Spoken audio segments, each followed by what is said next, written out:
Chapter 17.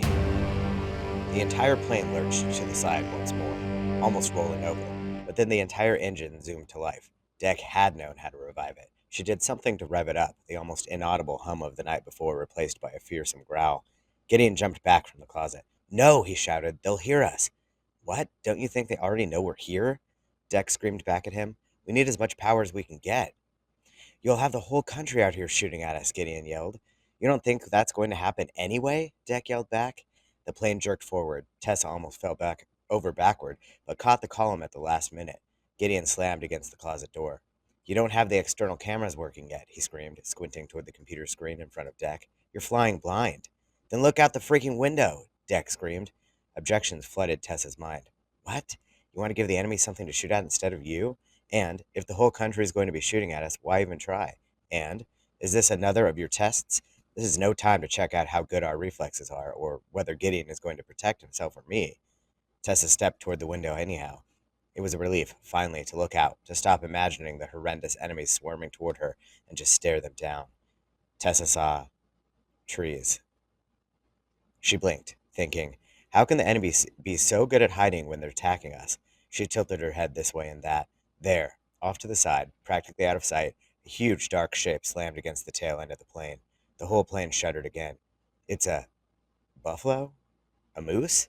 Tessa guessed. She tried to remember pictures she'd seen in books. Bison? The plane lurched forward, the engine grinding louder. "Prepare for takeoff!" Deck screamed from the front. Tessa grabbed the rim of the window, holding on as well as she could. The plane zigzagged, and Tessa got a better glimpse of the creature behind them. "Definitely a moose," she cried. "I see antlers." Gideon dived toward her, pressing his face against the glass, too. "So the enemy is using animatronic robots disguised as ordinary wildlife," he muttered. "Could their robotics program be that far ahead of ours? I have to get back to HQ to tell them this." "I don't know," Tessa said doubtfully. "It looks real." "Exactly," Gideon said. "I mean," Tessa began, then gave up. The plane lifted as it lurched forward, and the creature raised its head to watch. Tessa would have liked to just stand there and stare. The moose, if that's what it was so majestic, so extravagant, the immense antlers unfurling so gracefully on either side of its head. This was a creature that wasn't afraid to take up a lot of space. In fact, it didn't seem to be afraid of anything. Gideon shoved Tessa down, away from the window. "They'll be shooting at us soon," he muttered. He turned his head toward Deck at the front of the plane. "Please tell me you've got the anti-aircraft defense shields up." "Of course," Deck snarled back at him. "I never disabled anything but the engine. And as you can hear, it's working now. You disabled what? 40 separate systems? 50? "Only the ones that had your boss's tracking codes embedded in them," Gideon muttered. "They must not trust you much to have that much backup. What's the system? Every time they sell a plane, you stow away, make it look like it's broken, and then steal it back?"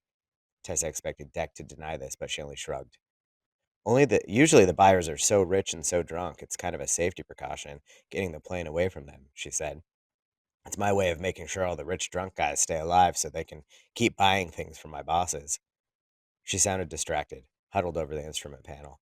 She slammed her hand against her seat. "Come on, cameras, now! We need you!" The plane lurched to the side, automatically dodging anti-aircraft fire.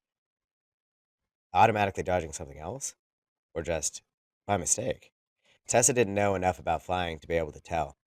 "You should let me take the controls," Gideon said, inching along the floor toward the pilot seat, "to keep us alive." Deck didn't even look at him.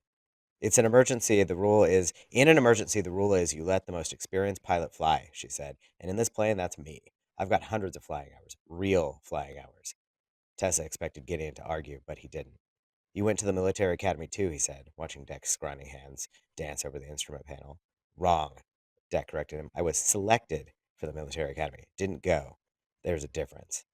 Gideon gasped. "It's not a choice," he said. "You're selected to go. You go. Or else you cease to exist," Deck finished for him. "So I cease to exist in the official records." Tessa supposed she should feel good that both of the people on the plane with her were such geniuses that they'd been selected for the military academy, but it just made her feel even more dull and witless than usual. And then she forgot all her inadequacies because her body felt so weird.